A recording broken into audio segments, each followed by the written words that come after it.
and I talked about, Kevin is on the bed, he's a 2-year-old kid, and he looked like a doll, and then you see you see what happened to Kevin that night, and it I will never forget, and they just stay with you, and Kristen, I talked to Lee and I said, if you can pick one autopsy photo you wish you wouldn't have seen, it's the one that you and I will always remember. And we don't risk ourselves like the first responders and deal with that. But one thing prosecutors do is we look at every one of those darn photos 10, 15 times to decide what ones we're gonna use, what crime scene photo we're gonna do. And it just wears on us. And then to proceed to trial is, you always are going to be second guessed, and we're going to be second guessed by an appellate court who loves, in Washington, loves to reverse convictions. So we have to work and we prepare. But then we have to think on our feet when something happens in the trial. And do we push this? Do we leave this evidence on the table? And it's just so hard. And then we work on all these cases. And it does take a toll. And if you do it right, you're working.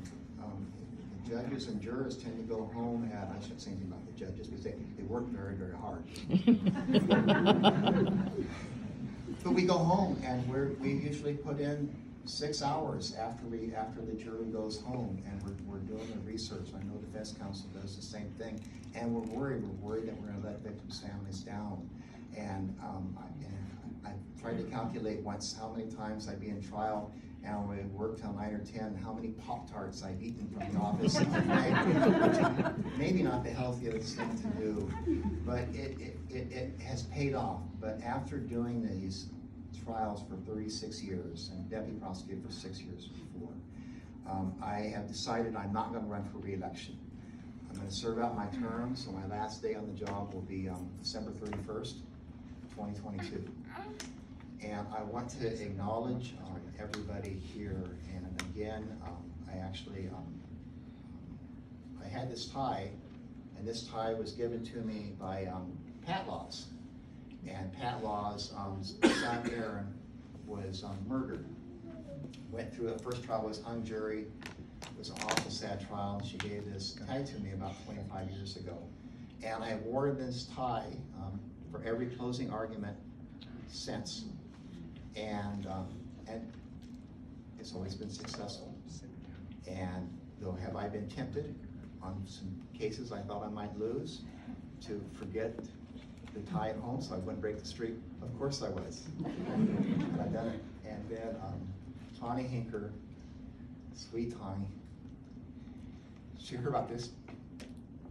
And this is the tie that she gave me for Ryder. Ryder was killed, and Tawny heard about the story. So now I had a tie I can wear to every opening statement. And every time I wear this tie, I think of Aaron Laws. Every time I wear this tie, I think of Ryder Morrison. And I know other people are in fact impacted so much. Chris Mars, we went through so much. Chris, your husband was killed by 2 different people. So we had to go through different trials, and the strength and grace he showed through. Randy Harris is an absolute hero. Randy, I absolutely hate how we met. But knowing you made me a better person.